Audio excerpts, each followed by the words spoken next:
Lewis Milford. Yes. Longest job title ever. What a guy though. What an amazing guy. That job title tripped me up a few times. I'm glad he introduced himself. But what an amazing guy. Very articulate, and came up with some amazing points. Obviously had done his preparation. I was impressed. Which is nice. Hopefully guests will do that much better. Yeah, and considering it was our first ever podcast, I admit I was a bit nervous. Was you?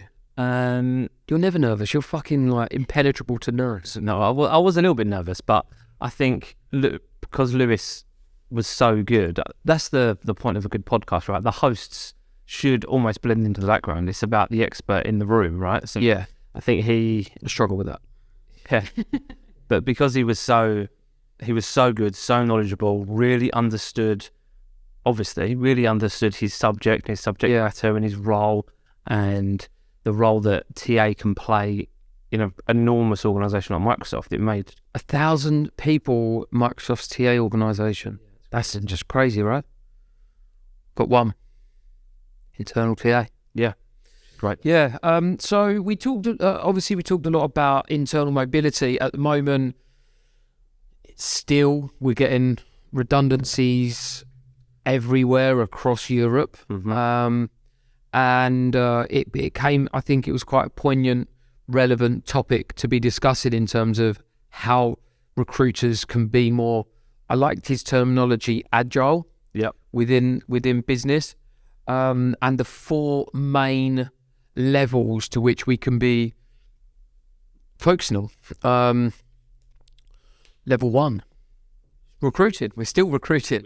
I think it's actually a misconception often that because businesses are making redundancies that they are now not hiring.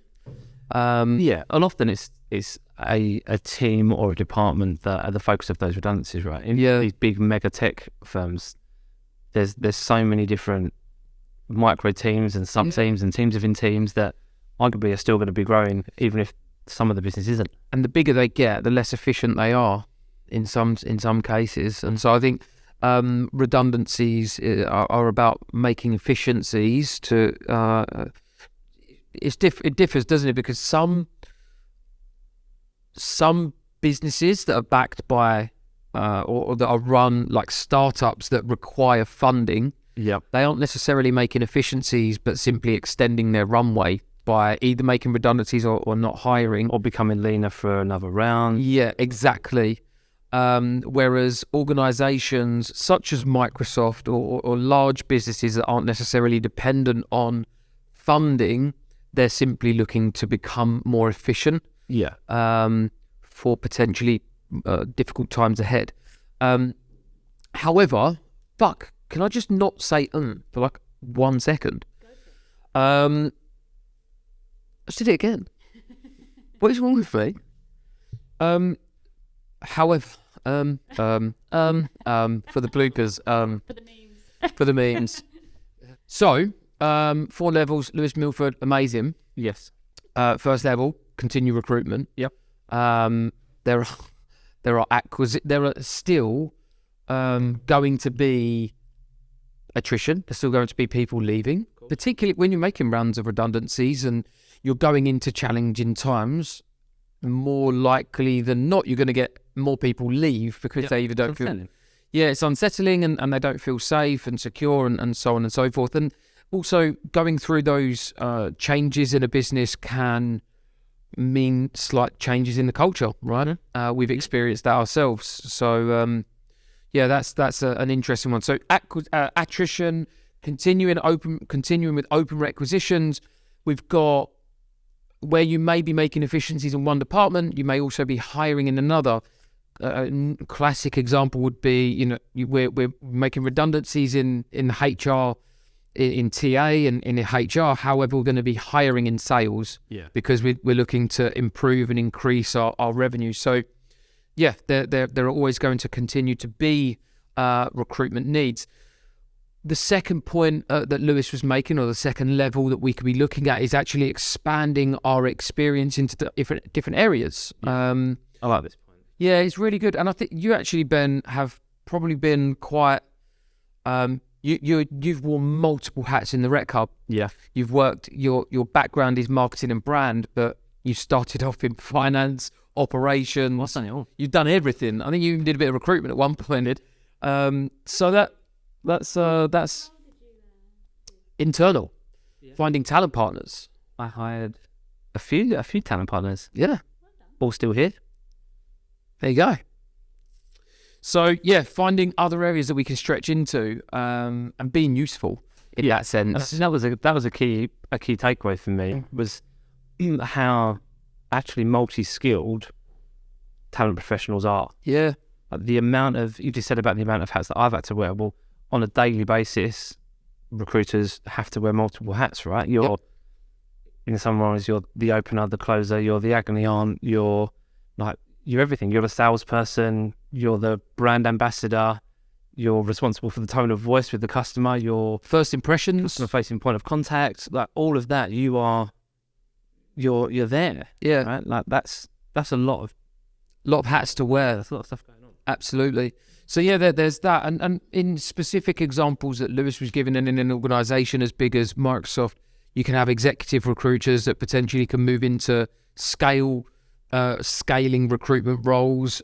You could have tech recruiters moving into finding and filling roles within HR or operations or compliance. So actually just being able to be a little bit more fluid. You do also find that some recruiters don't want to do that, and that's fine also. But that's really where he was referring to. Thirdly, on his third level was projects. I love the analogy that he gave in this, is that, you know, sometimes you sit there and think, I wish I had time to do that. I wish I had time to do that. This is that moment. Yeah. To really, because some of these projects, looking at process optimization, ensuring that the candidate experience is as amazing as it could be now that you've got more time. What else did he talk about? Proactive recruitment and actually continuing to build talent pools where you know there's going to be future hires. Employer branding, something that we've talked a lot about on a number of podcasts. These are all projects that recruiters and talent acquisition partners can get involved with when they have more time to continue adding impact and showing value to the organisation. Definitely, and that's the point Lewis made, wasn't it? Because I think we posed the question, how can we stay busy? And his response was, well, essentially you don't have to stay busy, you just have to make sure you're creating impact, value, adding impact. Producer Rosie's tip was walk faster. I think Lewis was coming at it from a better angle. More paper. I'll be honest. Walk faster remotely in your house, just walking around the kitchen. And then lastly, professional development. This is something that often people look at an organisation to be responsible for when it's our own responsibility to develop, right? And now you've got more time. What are you doing with that time? The amount of people that are potentially sitting around twiddling their thumbs waiting for work to pick up, when there are whole hosts of online courses and things that they could be getting involved with, or even they're working with their colleagues and learning from those guys. With personal development for a reason, right? Yeah. You have to take some onus on your own to help that, to make that happen. And obviously we're having this conversation referencing a brand like Microsoft, who there's probably a lot more opportunities to do a lot of those pillars or a lot of those things in an organisation like that, rather than in a 40, 50, 60 man startup, right? But I think the principles, they still apply. Absolutely. But you probably have to dig a little bit deeper or work a little bit harder to make them happen this morning. Yeah. So in that scenario, interesting, what can someone do? You're in a 40-man startup, you don't have the resources available. I think first and foremost, we're obviously part of a number of communities. Communities are a great place to start, looking for mentors, to sort of help to continue my own personal professional development. Start with finding communities with similar interests that are going to support that, right? Even just to consume the content. Maybe if you've gone through a period of change in your business and it has been a little bit unsettling, chances are you've probably taken a bit of a confidence knock, even if you've remained in the business when other people have gone. It's really true. So just to join a community or relevant community and consume some of that content, make sure that your knowledge is kind of where you want it to be, and that you're up to date with trends and market insight, that's only going to help you feel more confident going back into the role, isn't it? For sure, absolutely. So they were Lewis's top tips, 4 levels to continue adding impact, which I found really, really useful. Yeah. So episode 1 just got released, but we obviously filmed quite a lot of other episodes, which we can look forward to. How do you think that episode 1 fits into what we're trying to achieve with Powered by People? Good question, producer. Great question, producer Rosie. I think it was the perfect start. I think Lewis was the perfect guest because of how much value he gave us. Really, really good insight. And being able to reference some quite mega brands that he works for. Yeah. But I think regardless of the subject, I think bringing everything back to what this podcast is about, which is shining a light on amazing people in and around our industry. Yeah. I think often amazing people such as Lewis would get overlooked. Yeah. Like, because a lot of times the talent people aren't the go-to people to be interviewed or to be spoken to. It's the CEO or the CTO or the marketing team or the PR team or CHRO. Yeah, the approved spokespeople. Yeah. But being able to champion those people within businesses that we work with or we aspire to work with, I think that's a really powerful thing. Yeah, absolutely. And yeah, that was it. I thought Lewis was also a really cool guy. I also think that the topic we were discussing is really relevant to like now. Definitely, very topical. There are so many people out there either in precarious positions with a lot of uncertainty in not only the economy but in their role.